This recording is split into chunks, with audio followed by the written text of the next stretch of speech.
आज आप जो मेरी वीडियो देख पा रहे हैं उसका एक बड़ा रीज़न है इंटरनेट। आज की दुनिया में इंटरनेट बहुत ज़रूरी हो चुका है और इंडिया में काफ़ी कंपनीज़ हैं जो हमें इंटरनेट प्रोवाइड करती हैं। और उनमें से एक कंपनी है भारती एयरटेल, जिसको आप में से ज़्यादातर एयरटेल के नाम से जानते होंगे। और आप में से काफ़ी लोगों के फ़ोन में अभी एयरटेल की ही सिम होगी। तो चलिए आज हम इस कंपनी की शुरुआत के बारे में जानते हैं।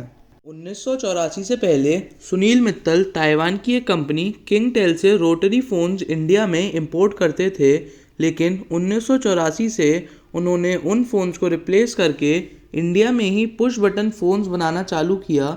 और फ़ोन बनाना आसान करने के लिए उन्होंने भारती टेलीकॉम लिमिटेड का जर्मनी की एक कंपनी साइमंस एजी से टाई अप करवाया, जिससे वो लोग इलेक्ट्रॉनिक पुश बटन बना पाएँ। और उन्होंने अपने पहले पुश बटन फ़ोन का नाम मितब्रो रखा था।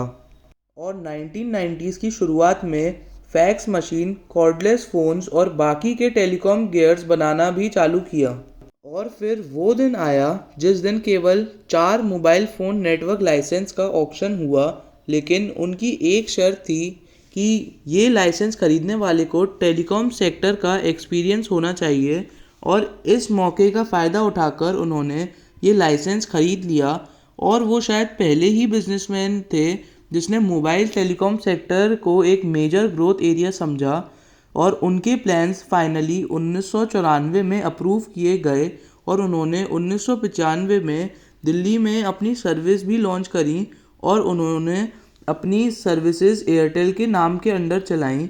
और उसके बाद तो ये कंपनी ऐसी चली कि देखते देखते ही कुछ सालों में इन्होंने 20 लाख सब्सक्राइबर्स का मार्क क्रॉस कर दिया। क्योंकि कंपनी बढ़ ही रही थी तो इन्होंने अलग अलग शहरों में अलग अलग कंपनीज़ को एक्वायर करने चालू किया और वहाँ पर भी अपनी कंपनी को पहुँचाया।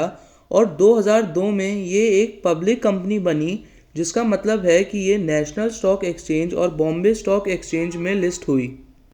2004 में एयरटेल हेलो ट्यून्स लॉन्च करने वाली पहली कंपनी बनी और ऑस्कर विजेता संगीतकार AR रहमान का गाया हुआ थीम सॉन्ग सबसे फेमस हेलो ट्यून बना।